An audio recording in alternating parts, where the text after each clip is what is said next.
Good evening and welcome to Tucker Carlson Tonight. The scandal swirling around Hollywood producer Harvey Weinstein has moved from the tabloids to the political pages tonight, and for good reason. There's no debate about Weinstein's behavior, no gray areas or room for conflicting interpretations. According to a new account in the New Yorker magazine, at least 13 separate women claim that Weinstein sexually assaulted or harassed them between 1990 and 2015. 4 say he masturbated in front of them. 3 accuse him of rape. Weinstein hasn't denied any of it. Indeed, the New Yorker has released tape in which he apparently confesses. I'm telling you right now. What do we have to do here? Nothing. I'm going to take a shower. You sit there and have a drink. Water. I don't drink. Can I stay on the bar? No, you must come here now. No.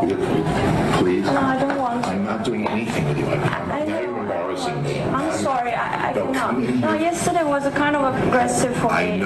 I need to know a person to be touched. I won't do a thing. I don't. Please, I swear I won't. Just sit with me. Don't embarrass me in the hotel. I'm here all the time. I'm feeling very uncomfortable right now. Please come in now, and 1 minute. And if you want to leave, when the guy comes with my Why jacket, yesterday you touched my breast? Oh, please, I'm sorry. Just come on. I'm used to that. Come on. Are you used to that? Yes, come in. Not all accusations of sexual harassment are real. This one is. But the bigger scandal is the reaction to it, or the lack of reaction. Harvey Weinstein isn't just a movie producer, he's a political figure on the left, a major donor to the Democratic Party, a personal friend to countless liberal activists and politicians, all of which helps explain why the reaction from self-described defenders of women has been so muted. For the days after the story broke, Democrats in Hollywood and Washington seemed to freeze, unsure of what to say, hoping the whole thing would just die down and go away. It hasn't. Those actors who lecture you from the Oscar podium every year about their virtue and your lack of it, suddenly silent. Hillary Clinton traveling on a book tour whose whole purpose is to call out sexism in American society. She said not a single word about her old friend Harvey Weinstein for 5 full days. The truth is, Weinstein could never have gotten away with any of this without enablers like Hillary Clinton and the rest of the so-called creative community in Hollywood. They knew about his behavior. It was common knowledge in that world. The New York Times came close to running a story about Weinstein's harassment more than a decade ago, but pulled back at the last minute under political pressure, which tells you a lot. None of this was a well-kept secret. It now seems clear that hundreds of people knew or suspected what Weinstein was doing, but stayed silent about it. That should not surprise us because it is hardly the first time it's happened. Director Roman Polanski raped a child and fled the country, but that didn't stop him from getting work in Hollywood, nor did it stop Hollywood from giving him an Oscar for Best Director in 2003. A few years later, Harvey Weinstein himself led a petition asking the authorities to cut Polanski a break. That petition was signed by more than 70 prominent Hollywood figures. Meanwhile, Woody Allen has been dogged by sexual abuse allegations for decades, but that's done nothing to slow his steady output of films starring Hollywood's top actors. Once again, one of Woody Allen's biggest defenders was, take a guess, Harvey Weinstein. Weinstein told the LA Times in 1994 that Allen's scandals were basically irrelevant because he was, quote, a comic genius. Now, isolated incidents happen, but this is a trend. Sexual abuse is epidemic in Hollywood. The people in charge have covered it up and made excuses for it, in each case protecting the powerful from the powerless and the abused. It is time for the federal government to get involved. The Department of Justice should launch an immediate investigation into Hollywood's culture of systematic sexual abuse. There's ample precedent for this. Under the Obama administration, the Department of Education launched more than 300 investigations into schools across the country, ranging from Harvard all the way down to Cisco Junior College. All of them sought to expose and punish schools it said violated federal law by enabling cultures of sexual harassment and assault.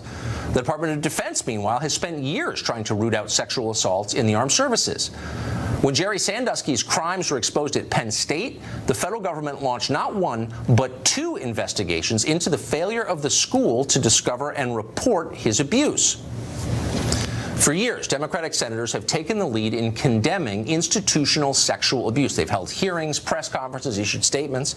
Now, because one of their own donors has been accused, they are silent. But there's no reason this ought to be a partisan issue. Democrats in Congress say they care about women. Now we'll see if they mean it.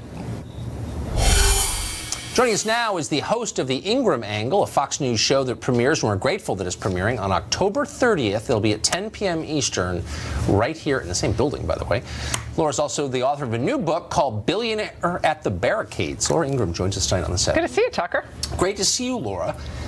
The idea of a federal investigation into sexual abuse in Hollywood seems a little out of left field, and then you see the context for it, which is ample. There have been a lot of investigations along these lines and in different sectors of our society and economy. Why not Hollywood? Colleges, universities, corporate America, Exactly. and there's a lot of resources put into those investigations. There are a lot of young lawyers hired to work aggressively in those investigations, and when you really hear the comments of obviously the New Yorker piece and the now descriptions 20 years later from really powerful women who today are worth hundreds of millions of dollars, kind of finally come out and tell this story, I think a lot of young women kind of ask the question, how was this tolerated? How was not only this tolerated over decades, but if I had heard about it in 1999, which I did from friends who know him well.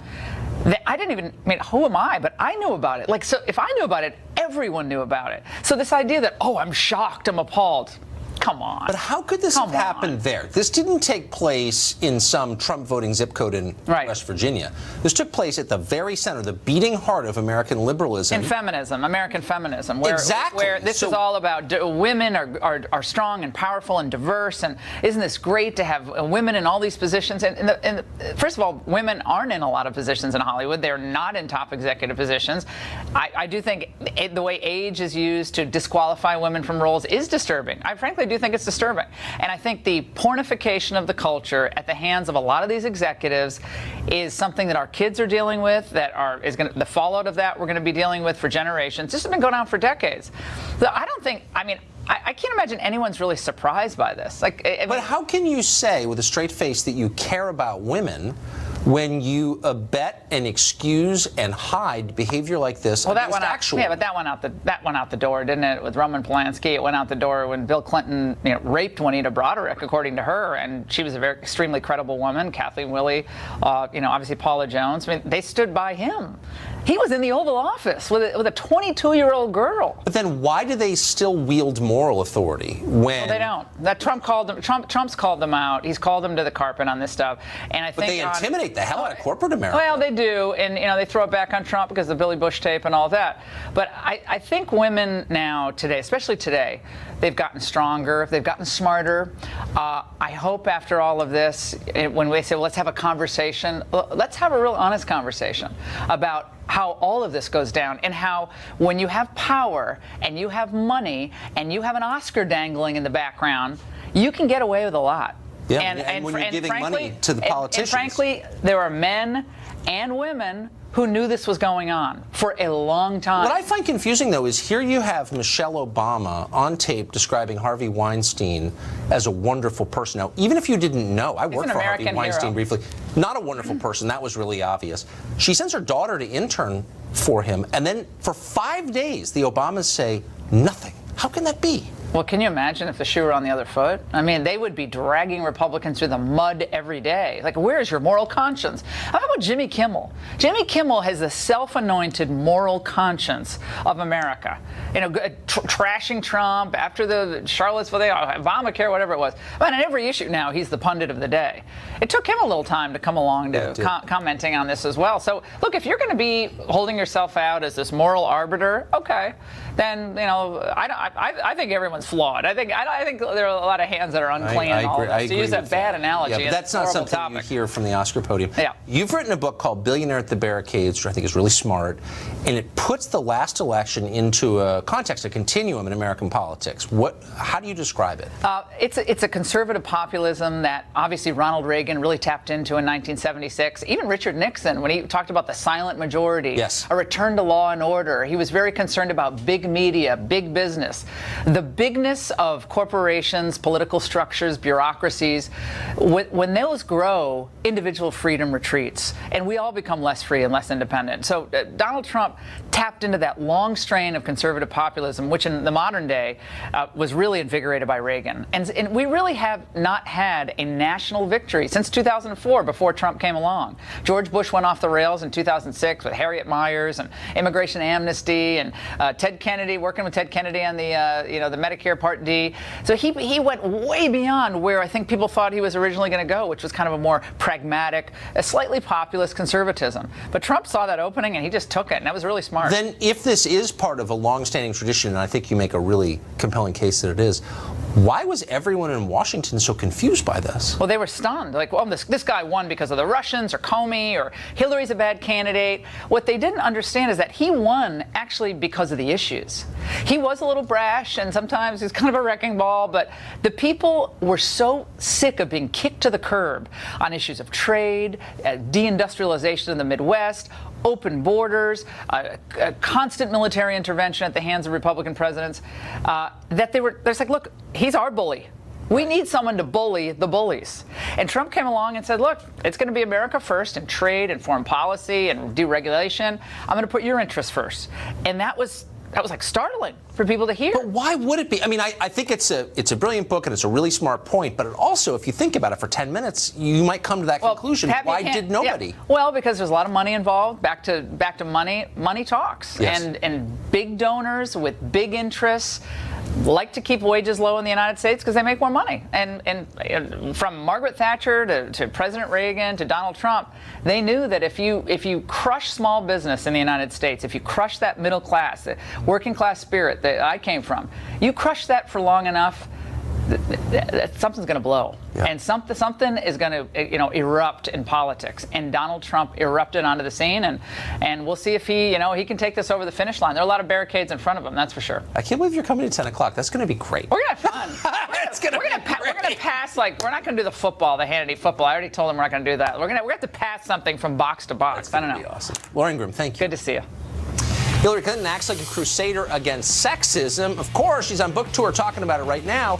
But why did it take almost a week for her to respond to the allegations against her old friend Harvey Weinstein? Up next, we'll ask if she's become America's enabler-in-chief.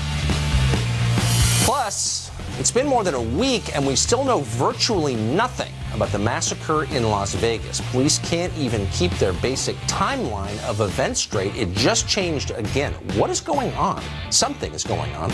We'll talk it over with a security specialist coming up.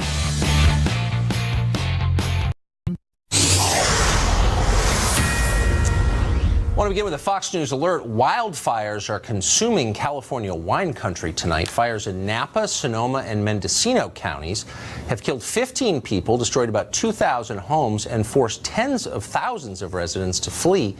More than 200 people are still missing, unfortunately. The worst of the fires could be still ahead. Thousands of firefighters on the scene struggling to contain it. It is huge and dangerous.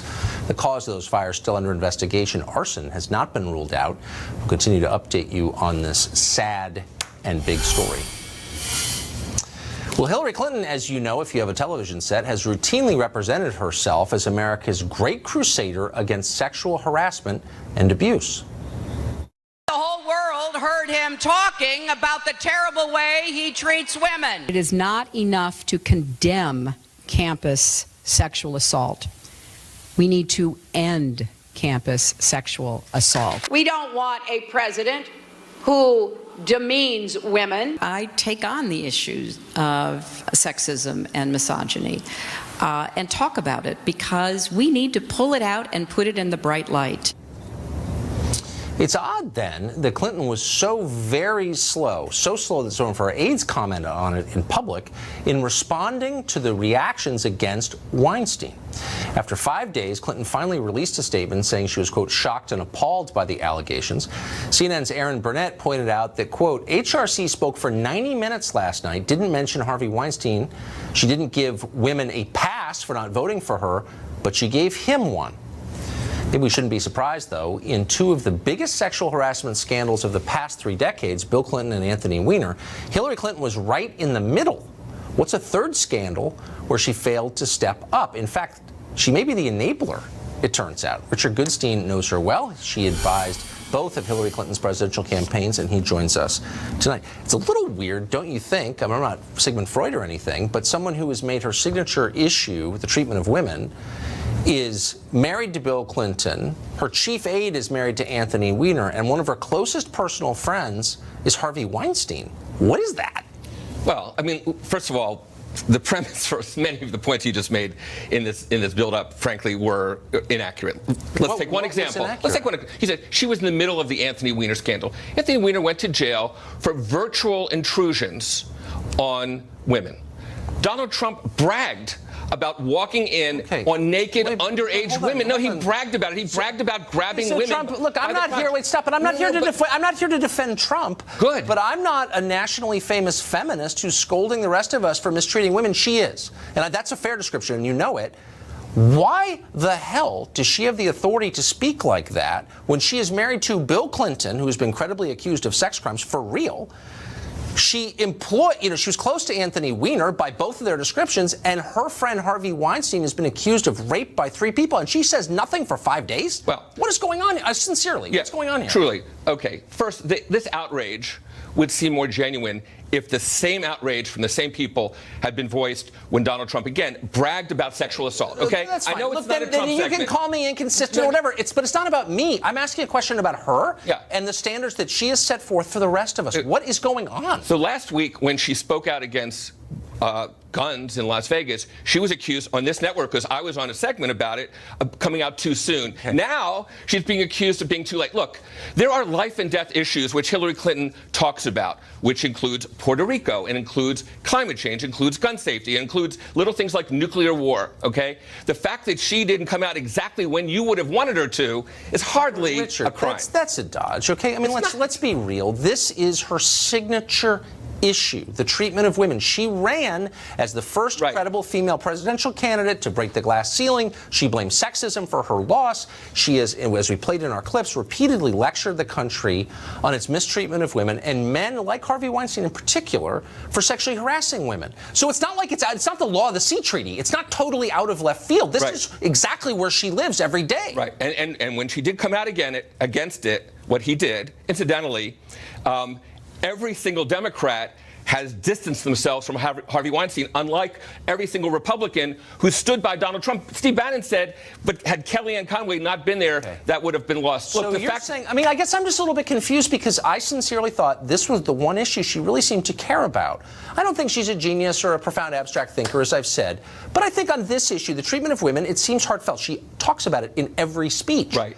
And that's why it's a little weird when the guy she rented a house next to in the Hamptons for the summer, who's raised more than $1 million for her, does this. Like, you think she would at least pipe up and say, you know what, this is wrong. He makes movies. Donald Trump is the president. I'm sorry. And there's some irony that in some TV networks, there was behavior. Is that really the answer, that Trump is bad?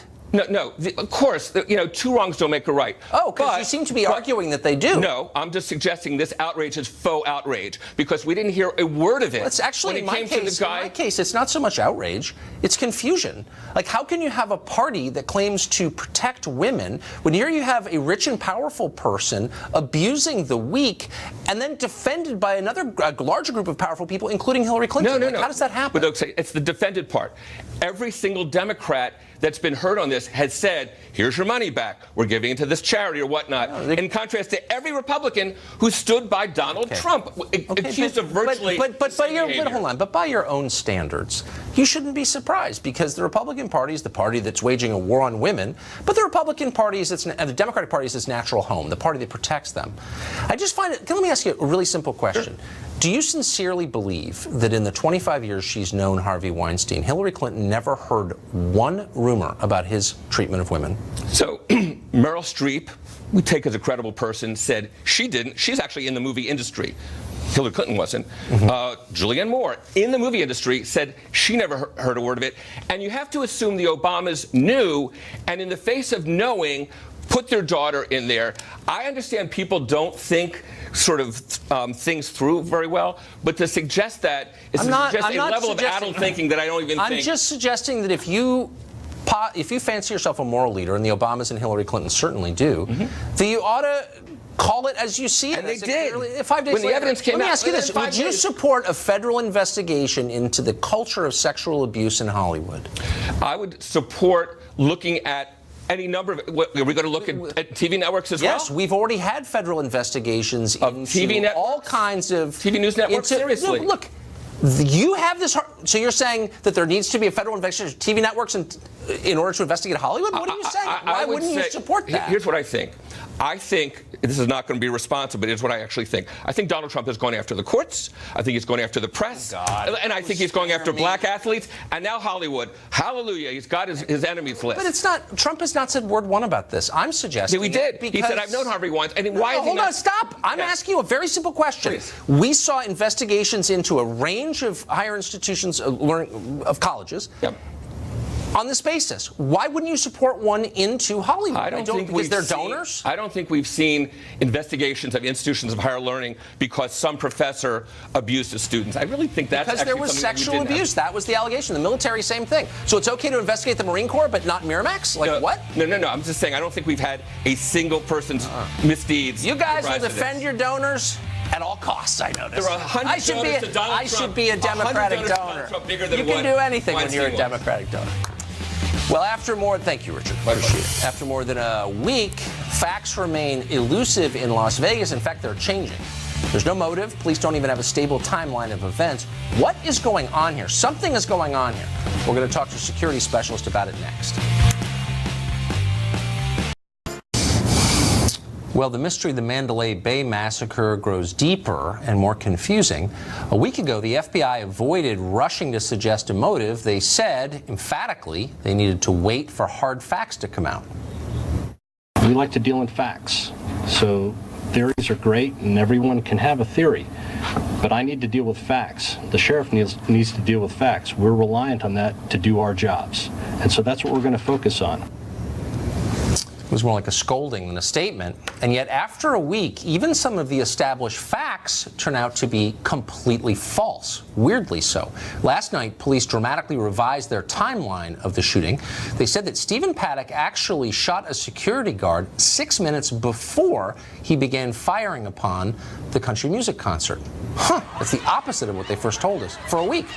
Police still have no motive. They don't know why Paddock meticulously planned this attack, why he mysteriously stopped firing upon the crowd. Or they say they don't. Who knows what's going on here? That's why we wanted to talk to Dan Bongino. He's a former Secret Service agent, and he's been following this carefully.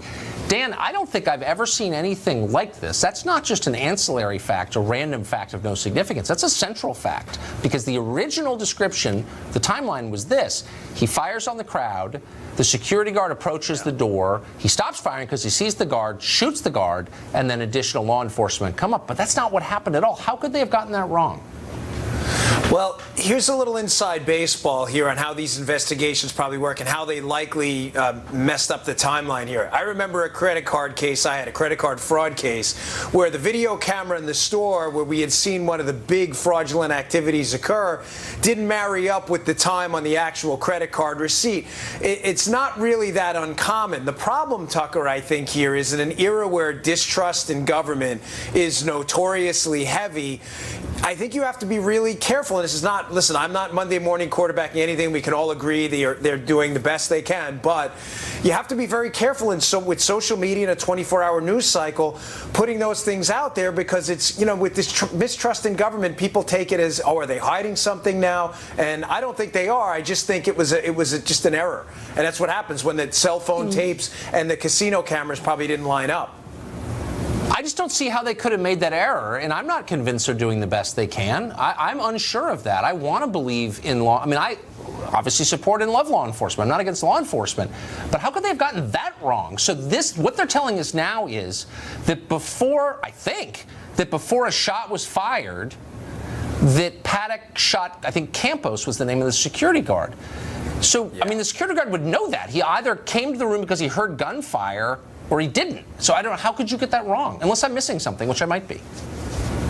No, I think what's wrong with that portion of the story, too, is it extends the timeline out of the attack and opens up the inevitable question, which is in the post-Columbine era of active shooter mitigation, the active shooter response plan with most major police departments is now to respond directly to the threat. Now with this timeline extended, it opens up the natural question, well, why was he allowed to shoot for so long? I think I understand the reason why, though. Tucker, this was a suicide mission for the cops going into this. This guy had .223, .556 ammo. There is no ballistic shield or ballistic vest that's going to stop that. It would be like a hot knife through butter. Not only that, they were in what we would call in law enforcement a fatal funnel. A fatal funnel being a hallway where the bullets ricochet off the walls and hit you. These cops going in there were never going to make it to that doorway without a plan. I know it doesn't make sense. But I believe that completely, and I'm not faulting them. I mean, apparently he fired an enormous number of rounds through the door, so many that you could see through the door by the time he finished. I just still don't understand how you could transpose that timeline. It just actually doesn't make sense, just as a logic question, and it makes me wonder about why they got that wrong. If they did get it wrong, was it intentionally? And by the way, how could you have an investigation of this magnitude go on for this long without any indication of motive? I mean, I guess it's possible, but it does raise some questions, I think. The motive part to me, and I think one of the mistakes here were the early press conferences when the information was incomplete. Because when it's incomplete, again, with the 24-hour news cycle and social media, people just run with it right away. But the motive question, Tucker, is the biggest enigma in this entire thing. Yes. This blows away every single model of targeted violence I've ever seen in my experience as a federal agent and a police officer. The case just doesn't make sense. It doesn't. You can throw all the books out after this. I mean, that's why there's no motive. He may have just been a sociopath. Well, this stuff is fueling distrust in government, and I don't, again, I have the utmost respect for law enforcement, but the way this is being handled is causing people to come up with alternative theories, and I hope they fix it really soon. Dan, thank you. Yes, sir. For that. President Trump has unveiled a detailed 74-point plan for reforming this country's immigration system. What does it mean for the border, for illegal immigrants, and for you? We'll take a look at that.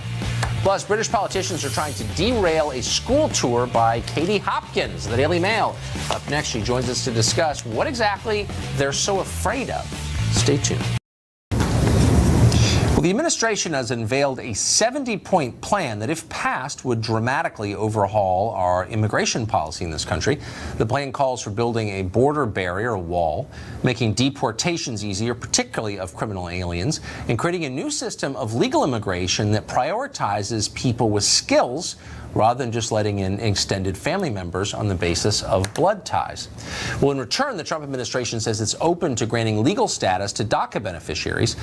Democrats say the plan is unthinkably extreme somehow. Katie Hopkins is global columnist at dailymail.com, and she joins us tonight. Katie, it is great to see you. What could possibly be the complaints about the items I just listed? And I think we're fair in describing them. Why would someone be against those? It's a crazy thing, Trump's doing precisely the right thing here. He's trying finally to correct the massive presidential overreach by Obama in creating this Dreamer program. It reminds me very much of when my children do painting. They make the mess, but they're not there to tidy it up afterwards. I am. And Trump is like that. He's trying to tidy this up, put it through Congress, and make it actually legal and constitutional. And I think, secondly, he's then saying, once we've dealt with the dreamers that we have, and we look after them, and we've given Congress a time limit to make this happen, which is good, he's saying, let's not let loads more people in. He's saying, let's look after the ones we have. Let's look after also Americans. And I think that's a positive thing. If you just keep letting migrants in, you become like Germany. And nobody wants to become like Germany. Except and I think the leaders for me, I look at it a bit like a house. I look after the children that I've got. I shut my front door and I lock it so that no baddies can get in and hurt my family. And then I also check my house out to check that none of my daughters have secreted any naughty boys in my kitchen, and I get them out as well. That's what Trump is delivering, and the Democrats cannot possibly be arguing for it, because otherwise they're going to lose the opportunity to protect the dreamers that they so want to protect. Unless you didn't care about your kids, in which case you would leave the door open and attack anyone who tried to lock it. But yes. I'm just trying to understand the mindset here, and you deal with it, of course, in the UK, all through Western Europe. Your leaders want open borders. They resist any attempt to tighten up immigration. Why? What's the motive? It doesn't help the economy. What's the motive exactly? It seems to be this idea that the globalist policy, this way of thinking that we're all one planet and we should move freely about it, that seems to be the accepted way of thinking right across Europe. And no matter how much our crime rates go up, no matter how many attacks we have, we keep letting them in. So Merkel's now saying she will reduce immigration into Germany, but still is going to accept another 200,000. And we've just had a court case here where a lady has had all her children here. She doesn't have a right to be here. Her children are in school, and therefore she qualifies for all our benefits, and we have to find her a new house to put her 7 children in. So we do seem to prioritise those that come to us, and it's seen as a sort of humanitarian approach. Right. And we don't put European people first, or people from the United Kingdom first. And I think what Trump's trying to do with his immigration plan is really put Americans first, and that's a real, that's a magnificent thing for America, and something the Democrats should be embracing, because they have a very limited period of time in Congress to get this passed. So it'd be much better if they stopped talking about it and actually did some work instead.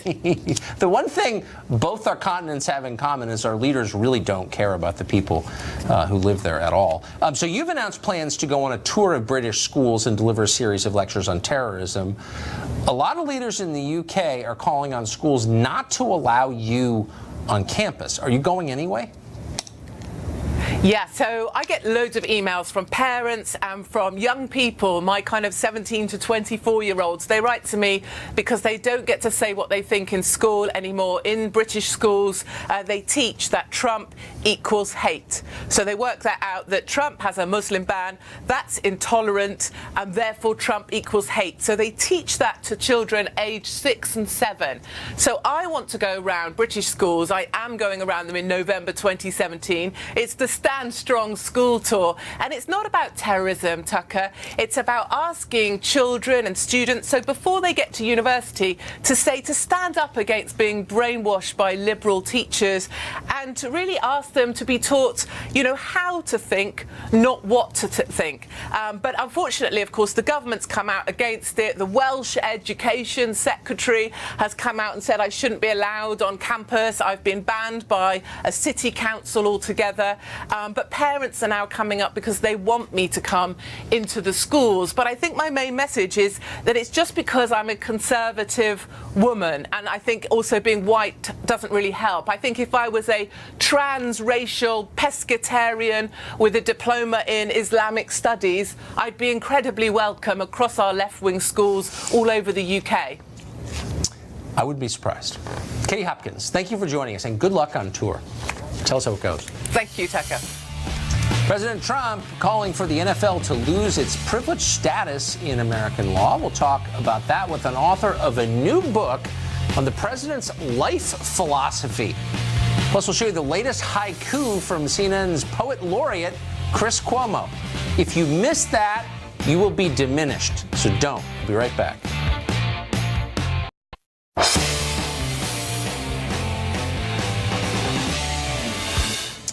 2 weeks ago, CNN's poet laureate Chris Cuomo posted a video on Facebook that made us question the basic nature of reality. And then he went farther, taking this country into new frontiers of weirdness with a series of remarkable thumbs-up gestures. But America's most prolific Facebook philosopher isn't finished yet. Today, Chris Cuomo posted this. Let's start with what matters most. The hashtag is Stand Firm. Firm is an acronym. Fight injustice, reinforce morality. This is what we do in our everyday lives. This is what is required of us as citizens, and it's certainly what the mandate should be for our government. It's not partisan. It's just practical. You should try to fix things that are inherently wrong, like what's happening in Puerto Rico. It's not about a congratulations event for the President of the United States because it's still in crisis. It doesn't mean the first responders aren't killing themselves. We know they are. We've been there and seen the hard work in progress, but so much more needs to be done. The CORKER kerfluffle. This matters. Why? not because of political intrigue or name calling. That's the way the president deals with it as sport. Can he get things done? Not if he alienates everybody. I know this bothers some people. I know that the pundits will yap and come after me about it. I worry about what people say to my face. You should do the same thing. Everything else is just noise. Hashtag stand firm. I just can't get enough. What does it mean? Who knows? Someday, advanced supercomputers will be able to decipher what Cuomo is saying and probably use those revelations to bring humanity to new and higher plane of existence. And we look forward to that. For the time being, though, we mere mortals can only gaze in awe, dumbstruck awe, like Moses before the burning bush or a golden retriever before a washing machine. Just can't get enough. President Trump's rift with the NFL is only deepening with time. Less than 10 hours after Congressman Matt Gaetz came on our show and called for eliminating tax breaks for pro sports leagues, the president tweeted this: "Why is the NFL getting massive tax breaks while at the same time disrespecting our anthem, flag, and country? Change tax law!" Exclamation point. What did he mean? Well, Chris Bedford is the editor-in-chief of the Daily Caller News Foundation. He just wrote a brand new book, which is hilarious and smart. It's called The Art of the Donald: Lessons from America's Philosopher-in-Chief. Chris Bedford joins us tonight. Chris Bedford, great to see you. Great to see you, Tucker. So you've really systematically thought through the president's operating philosophy. You've kind of broken it down into a lot of categories. But given the knowledge that you have, what do you make of that tweet this morning? Attacking the NFL? Yes. Well, he's managed to hold this issue and make it a phenomenal thing. He's a great communicator. I've got a chapter in the book called How to Get Your Message Out, and it breaks it down into how basically Donald Trump does. One, he keeps it really simple. It's about the flag. It's not about this. It's not about the police. It's not about Ferguson. It's not about free speech. It's about respecting the flag and standing for the military. Dude, you got to redefine things on your terms. Don't let them do that. You have to attack, and never relent. I think that's what we saw this morning with Trump attacking the tax status of the NFL. And finally, you have to just bring it across the finish line, exactly like he's done. Donald Trump is controlling this debate. He's basically won this debate. And the NFL now looks like a bunch of extremely wealthy, they are extremely wealthy, a $10 billion a year league. And they're going to lose this one, I think, based on the merits and based on how Donald Trump has changed this entire conversation. So you're taking the president's public statements and behavior and basically extracting from them a life philosophy for every category of life, including food. So what's the sort of culinary philosophy of the president? Eat like a normal person. Eat what you want to eat.